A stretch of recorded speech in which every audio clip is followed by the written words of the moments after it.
I really think this course is really a great opportunity to meet people.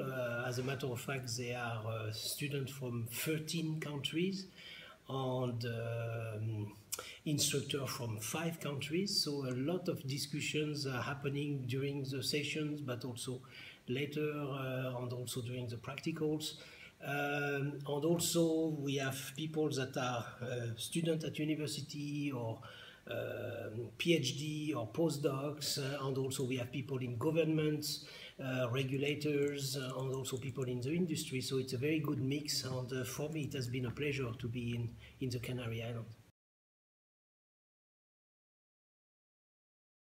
So integrated multi-trophic aquaculture, or in brief IMTA, it looks like a complex concept, but as a matter of fact, it's nothing less than mimicking what the nature is doing. So we have what we call fed aquaculture, that's the fish that you feed, and because they don't eat all the food and also they excrete, you need what is called extractive aquaculture. So that's species that will recover the nutrients. And as a matter of fact, we need different species at different trophic levels. So the seaweed will recover the dissolved nutrient, dissolved nitrogen, dissolved phosphorus.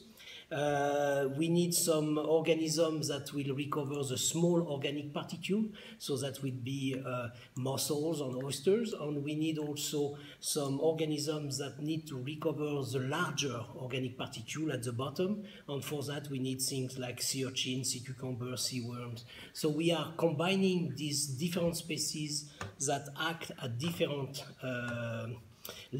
trophic levels, to try to have some providing nutrients and some recovering nutrients.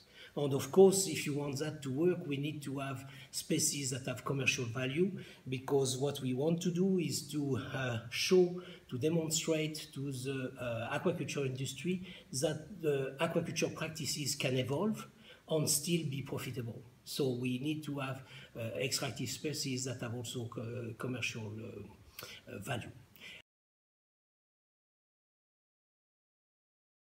So at the present time, IMTA, I think if IMTA in Asia is not that complicated to explain, because Asian people have been used to do this activity together for centuries, and also they eat a lot of seaweeds, they also eat a lot of invertebrates on top of the fish. In the Western world, it's a little more complicated, because we have to convince people that they can grow several species together.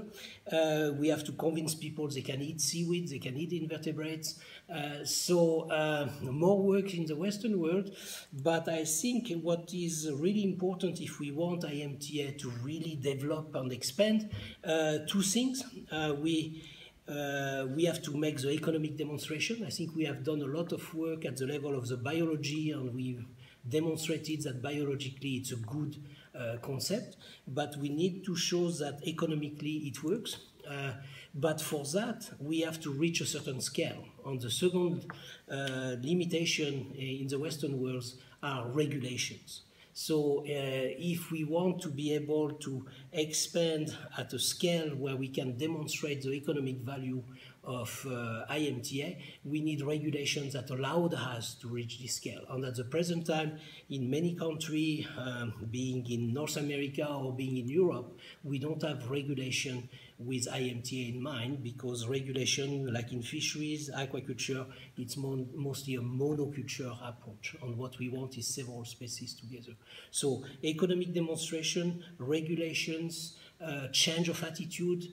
IMTA is all about what some people also call a circular economy. So we have to enter into this understanding of what circular economies is, biorefinery, and all these concepts that are also very close to IMTA. So that would be the main things, and then regulation to be able to scale up and make the true demonstration.